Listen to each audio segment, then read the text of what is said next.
ആകാശവാണി.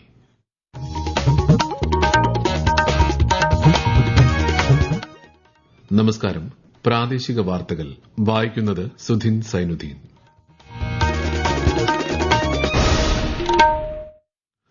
പ്രധാന വാർത്തകൾ. ഇന്ത്യയിലെ പ്രഥമ വന്ദേ ഭാരത് സ്ലീപ്പർ ട്രെയിൻ പ്രധാനമന്ത്രി നരേന്ദ്രമോദി അല്പസമയത്തിനകം ഫ്ളാഗ് ഓഫ് ചെയ്യും. പശ്ചിമബംഗാളിലെയും അസമിലെയും വിവിധ പദ്ധതികൾ പ്രധാനമന്ത്രി നാടിന് സമർപ്പിക്കും. ഓൺലൈൻ വിപണികളിൽ കുടുംബശ്രീയുടെ സാന്നിധ്യം വർദ്ധിപ്പിക്കാനുള്ള നടപടികൾ സ്വീകരിക്കുമെന്ന് മന്ത്രി M P Rajesh. Sreechitra Thirunal institute for medical sciences and ടെക്നോളജിയിലെ കാർഡിയോളജി വിഭാഗത്തിന്റെ സുവർണ്ണ ജൂബിലി ആഘോഷം ഇന്ന്.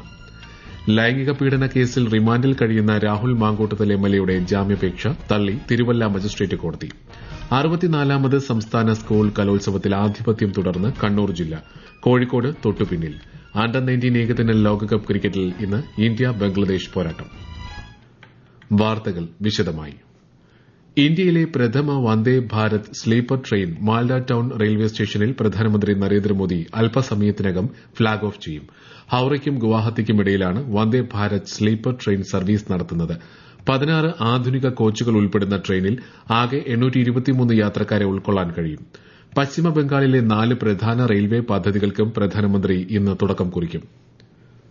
ഇന്ന് വൈകിട്ട് അസം സന്ദർശിക്കുന്ന പ്രധാനമന്ത്രി നരേന്ദ്രമോദി നിരവധി വികസന പദ്ധതികൾക്ക് തറക്കല്ലിടും. 2 പുതിയ അമൃത് ഭാരത് എക്സ്പ്രസ് ട്രെയിനുകൾ അദ്ദേഹം ഫ്ളാഗ് ഓഫ് ചെയ്യും. ഗുവാഹത്തിയിൽ നടക്കുന്ന പരമ്പരാഗത ബോഡോ സാംസ്കാരിക പരിപാടിയിൽ പ്രധാനമന്ത്രി പങ്കെടുക്കും. ഓൺലൈൻ വിപണികളിൽ കുടുംബശ്രീയുടെ സാന്നിധ്യം വർദ്ധിപ്പിക്കാൻ പുതിയ നടപടികൾ സ്വീകരിക്കുമെന്ന് മന്ത്രി എം പി രാജേഷ്. കോർപ്പറേറ്റുകൾ കൂടുതലായുണ്ടായിരുന്ന ഭക്ഷ്യവിപണിയിൽ പ്രാദേശിക ബദലാകാൻ കുടുംബശ്രീക്ക് കഴിഞ്ഞതായി മന്ത്രി പറഞ്ഞു. കെ ഇനം എന്ന പുതിയ ബ്രാൻഡിൽ ആഗോള വിപണിയിൽ അവതരിപ്പിക്കുന്ന കുടുംബശ്രീ കാർഷിക ഭക്ഷ്യ ഉൽപ്പന്നങ്ങളുടെ ലോഞ്ചിംഗ് എറണാകുളത്ത് നിർവഹിക്കുകയായിരുന്നു അദ്ദേഹം. ആധുനിക സാങ്കേതിക വിദ്യകൾ ഉപയോഗിച്ച് തയ്യാറാക്കിയ 30 പ്രീമിയം ബ്രാൻഡ് ഭക്ഷ്യോൽപ്പന്നങ്ങളാണ് കുടുംബശ്രീ ആഗോള വിപണിയിലെത്തിക്കുന്നത്. തൃശൂർ തേക്കിൻകാട് മൈതാനത്ത് നടക്കുന്ന 64ാമത് സംസ്ഥാന സ്കൂൾ കലോത്സവം 4ാം ദിനത്തിലേക്ക് കടക്കുമ്പോൾ 746 പോയിന്റുകളുമായി മുന്നേറ്റം തുടർന്ന് കണ്ണൂർ ജില്ല. 733 പോയിന്റുമായി കോഴിക്കോടാണ് തൊട്ടുപിന്നിൽ. തൃശൂരും പാലക്കാടും 731 പോയിന്റുകളുമായി 3ാം സ്ഥാനം പങ്കിടുന്നു. കലോത്സവ നഗരിയിൽ നിന്നും ആകാശവാണി തൃശൂർ ജില്ലാ പ്രതിനിധി ഭരിത പ്രതാപ് തയ്യാറാക്കിയ റിപ്പോർട്ട്.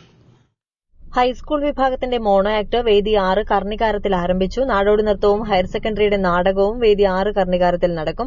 ശാസ്ത്രീയ സംഗീതം, ഓടക്കുഴൽ, വയലിൻ, പദ്യം ചൊല്ലൽ, അക്ഷര ശ്ലോകം എന്നിവയും മറ്റ് രചനാ മത്സരങ്ങളും ഇന്നാണ് നടക്കാനിരിക്കുന്നത്. കൂടാതെ അറബിക് കലോത്സവത്തിന്റെ പ്രധാന മത്സര ദിനം കൂടിയാണിന്ന്. മത്സരങ്ങളുടെ 72% ഏറെക്കുറെ ഇതുവരെ പൂർത്തിയായി കഴിഞ്ഞു. കത്തുന്ന ചൂടിലും കലാകാഴ്ചകൾ കാണുന്നതിനായി ജനങ്ങൾ കലോത്സവ വേദികളിലേക്ക് ഇപ്പോഴും ഒഴുകിയെത്തിക്കൊണ്ടിരിക്കുകയാണ്. നാളെ വൈകിട്ട് നടക്കുന്ന കലോത്സവത്തിന്റെ സമാപന സമ്മേളനം പ്രതിപക്ഷ നേതാവ് വി ഡി സതീശൻ ഉദ്ഘാടനം ചെയ്യും. നടൻ മോഹൻലാൽ ചടങ്ങിൽ വിശിഷ്ടാതിഥിയാകും. ഒന്നാമതെത്തുന്ന ജില്ലയ്ക്കുള്ള സ്വർണ്ണക്കപ്പ് വിദ്യാഭ്യാസ മന്ത്രി വി ശിവൻകുട്ടിയും ശ്രീ മോഹൻലാലും ചേർന്ന് സമ്മാനിക്കും. ലൈംഗിക പീഡനക്കേസിൽ റിമാൻഡിൽ കഴിയുന്ന രാഹുൽ മാങ്കൂട്ടത്തിൽ എംഎൽഎയുടെ ജാമ്യാപേക്ഷ തള്ളി തിരുവല്ല ജുഡീഷ്യൽ 1ാം ക്ലാസ് മജിസ്ട്രേറ്റ് കോടതി. വെള്ളിയാഴ്ച ഹർജിയിൽ വാദം പൂർത്തിയായിരുന്നു. അതിജീവിതയുടെ വിവരങ്ങൾ പുറത്താകാതിരിക്കാൻ അടച്ചിട്ട കോടതി മുറിയിലാണ് വാദം കേട്ടത്. ഈ വാർത്തകൾ ആകാശവാണിയിൽ നിന്ന്. ആകാശവാണി വാർത്തകളും വാർത്താ അധിഷ്ഠിത പരിപാടികളും all India radio news Thiruvananthapuram YouTube ചാനലിലും at all India radio news Thiruvananthapuram Facebook പേജിലും AIR ന്യൂസ് _ തിരുവനന്തപുരം ഇൻസ്റ്റഗ്രാം അക്കൌണ്ടിലും at AIR news _ TVM X ഹാൻഡിലും ലഭ്യമാണ്. 2026 മഹാകവി പന്തളം കേരളവർമ്മ കവിതാ പുരസ്കാരത്തിന് OV ഉഷ അർഹയായി. പ്രിയ കവിതകൾ എന്ന സമാഹാരത്തിനാണ് 25,000 രൂപയും ശില്പവും പ്രശസ്തിപത്രവും അടങ്ങുന്ന അവാർഡ് ലഭിച്ചത്. Sreechitra Thirunal institute for medical sciences and ടെക്നോളജിയിലെ കാർഡിയോളജി വിഭാഗത്തിന്റെ സുവർണ്ണ ജൂബിലി ആഘോഷം ഇന്ന് നടക്കും. ഡയറക്ടർ ഡോക്ടർ സഞ്ജയ് ബഹാരി ഉദ്ഘാടനം ചെയ്യും. ഒരു റിപ്പോർട്ട്. 1976-ൽ 2 പേരടങ്ങിയ അധ്യാപക സംഘത്തോടെ ആരംഭിച്ച കാർഡിയോളജി വകുപ്പ് വളരെ വേഗത്തിൽ രാജ്യത്തെ ആദ്യകാല കാർഡിയാക് കാത്തറ്ററൈസേഷൻ ലബോറട്ടറികളൊന്ന് സ്ഥാപിച്ചുകൊണ്ട് ദേശീയ തലത്തിൽ ശ്രദ്ധേയമായി. ഇന്ത്യയിൽ ആദ്യമായി ഹൃദയമിടിപ്പ് വ്യതിയാനങ്ങൾക്ക് റേഡിയോ ഫ്രീക്വൻസി അബ്ലേഷനും ഇവിടെ നടത്തി. തുടർന്ന് ഒരു പ്രധാന റെഫറൽ കേന്ദ്രമായും ദേശീയ അംഗീകാരം നേടിയ അക്കാദമിക് ഗവേഷണ കേന്ദ്രമായും സ്ഥാപനം മാറി. ഗവേഷണ മികവിന് അംഗീകാരമായി 2019-ൽ ICMR-ന്റെ centre for advanced research research and excellence award വകുപ്പ് നേടി. ഇതിന്റെ ഭാഗമായി രാജ്യത്തെ ആദ്യ സമർപ്പിത ഹൃദയ പരിക്ഷീണിത ബയോബാങ്ക് സ്ഥാപിച്ചു. ഇന്ന് 24 മണിക്കൂറും പ്രവർത്തിക്കുന്ന നവജാത ശിശുക്കളുടെ കാർഡിയാക് സേവനങ്ങളും വകുപ്പ് നൽകുന്നു. കൂടാതെ കാർഡിയാക് വാൽവ് രോഗമുള്ള ഉയർന്ന അപകട സാധ്യതയുള്ള ഗർഭിണികൾക്കും സമഗ്ര പരിചരണം ലഭ്യമാക്കുന്നു. ന്യൂസ് ഡെസ്ക് ആകാശവാണി. ശബരിമല ദർശനത്തിനായുള്ള സ്പോട്ട് ബുക്കിംഗ് കൌണ്ടറുകൾ തിങ്കളാഴ്ച വരെ പ്രവർത്തിക്കും. പമ്പ, നിലയ്ക്കൽ, എരുമേലി എന്നിവിടങ്ങളിലാണ് സ്പോട്ട് ബുക്കിംഗ് സൌകര്യമുള്ളത്. വെർച്വൽ ക്യൂ ബുക്കിംഗും തിങ്കളാഴ്ച വരെ ഉണ്ടാകും. മണ്ഡല മകരവിളക്ക് മഹോത്സവത്തിന് സമാപനം കുറിച്ച് ഈ മാസം 20-നാണ് നട അടയ്ക്കുക. 3 ദിവസം നീണ്ടുനിന്ന പൊങ്കൽ ഉത്സവം ആഘോഷമാക്കി പാലക്കാട് ജില്ലയിലെ അതിർത്തി ഗ്രാമങ്ങൾ. ഇന്ന് പൂപ്പൊങ്കലോടെ ആഘോഷങ്ങൾ സമാപിക്കും. കൂടുതൽ വിവരങ്ങളുമായി ആകാശവാണി പാലക്കാട് ജില്ലാ പ്രതിനിധി ഫൈസൽ അലിമുത്ത്.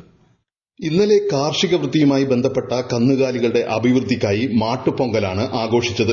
ഒത്തുകൂടലിന്റെ സന്തോഷം പങ്കുവച്ചാണ് തമിഴ് ജനത ഇന്ന് പൂപ്പൊങ്കൽ ആഘോഷിക്കുന്നത്. ഗ്രാമത്തിലെ പുഴക്കരകളിൽ ഒത്തുകൂടി പ്രത്യേകം തയ്യാറാക്കിയ പലഹാരങ്ങൾ പങ്കുവച്ച് കഴിക്കും. ചിലയിടങ്ങളിൽ മണ്ണുകൊണ്ട് ദേവവിഗ്രഹങ്ങൾ ഉണ്ടാക്കി ജലാശയങ്ങളിൽ ഒഴുക്കുന്ന ചടങ്ങുമുണ്ട്. ചിലമ്പാട്ടം, കുമ്മിയടി പോലുള്ള കലാപരിപാടികളും ആസ്വദിച്ചാണ് പൊങ്കൽ ഉത്സവത്തിന് സമാപനം കുറിക്കുന്നത്. അണ്ടർ-19 ലോകകപ്പ് ക്രിക്കറ്റിൽ ഇന്ന് ഇന്ത്യ ബംഗ്ലാദേശിനെ നേരിടും. ഇന്ത്യൻ സമയം ഉച്ചയ്ക്ക് 1 മണിക്ക് സിംബാബ്വേയിലാണ് മത്സരം. നമീബിയയിലെ വിൻഹോക്കിൽ നടക്കുന്ന രണ്ടാം മത്സരത്തിൽ ശ്രീലങ്ക ജപ്പാനുമായി ഏറ്റുമുട്ടും. വനിതാ പ്രീമിയർ ലീഗ് ക്രിക്കറ്റിൽ ഇന്ന് 2 മത്സരങ്ങൾ. യുപി വാരിയേഴ്സ് മുംബൈ ഇന്ത്യൻസിനെ നേരിടും. മത്സരം ഉച്ചയ്ക്ക് ശേഷം 3 മണിക്ക് ആരംഭിക്കും. Delhi Capitals royal Challengers Bengaluru മത്സരം വൈകുന്നേരം 7:30-ന് നടക്കും. ഡൽഹിയിൽ നടന്ന ഗവേണൻസ് നൌ ഡിജിറ്റൽ ട്രാൻസ്ഫോർമേഷൻ സമ്മിറ്റിൽ പൊതുവിദ്യാഭ്യാസ വകുപ്പിന് കീഴിലെ കൈറ്റിന്റെ സമഗ്ര പ്ലസ് AI പ്ലാറ്റ്ഫോമിന് പുരസ്കാരം. E learning, assessment, digital education platform എന്നീ മേഖലകളിലെ മികവിനാണ് പുരസ്കാരം. ഇന്നലെ ന്യൂഡൽഹിയിൽ നടന്ന ചടങ്ങിൽ പുരസ്കാരം സമ്മാനിച്ചു. ഫ്രാങ്കോ മുളയ്ക്കലിനെതിരായ പീഡനക്കേസിൽ സ്പെഷ്യൽ പ്രോസിക്യൂട്ടറായി അഡ്വക്കേറ്റ് BG ഹരീന്ദ്രനാഥിനെ നിയമിക്കാൻ മുഖ്യമന്ത്രി പിണറായി വിജയൻ നിർദ്ദേശം നൽകി. ഇത് സംബന്ധിച്ച വിജ്ഞാപനം ഉടൻ പുറത്തിറക്കും. 2025 കേരള സംസ്ഥാന ചലച്ചിത്ര അവാർഡിന് ചലച്ചിത്ര അക്കാദമി എൻട്രി ക്ഷണിച്ചു. 2025 ജനുവരി 1 മുതൽ ഡിസംബർ 31 വരെ സെൻസർ ചെയ്ത കഥാചിത്രങ്ങൾ, കുട്ടികൾക്കുള്ള ചിത്രങ്ങൾ, ചലച്ചിത്ര സംബന്ധിയായ പുസ്തകങ്ങൾ, ലേഖനങ്ങൾ എന്നിവയാണ് അവാർഡിന് പരിഗണിക്കുക. ഫെബ്രുവരി 16-ന് വൈകിട്ട് 5-നകം ചലച്ചിത്ര അക്കാദമി ഓഫീസിൽ അപേക്ഷ ലഭിക്കണം.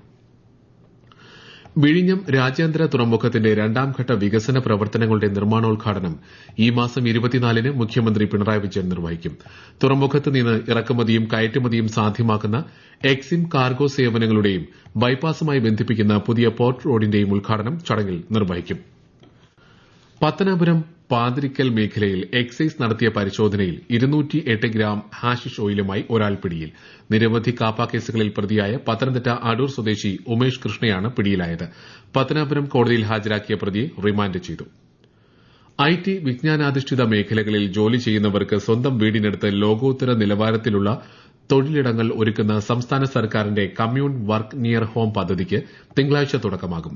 കൊട്ടാരക്കരയിൽ ഒരുക്കിയ ആദ്യ പൈലറ്റ് കേന്ദ്രം ഈ മാസം 19-ന് മുഖ്യമന്ത്രി പിണറായി വിജയൻ നാടിന് സമർപ്പിക്കും.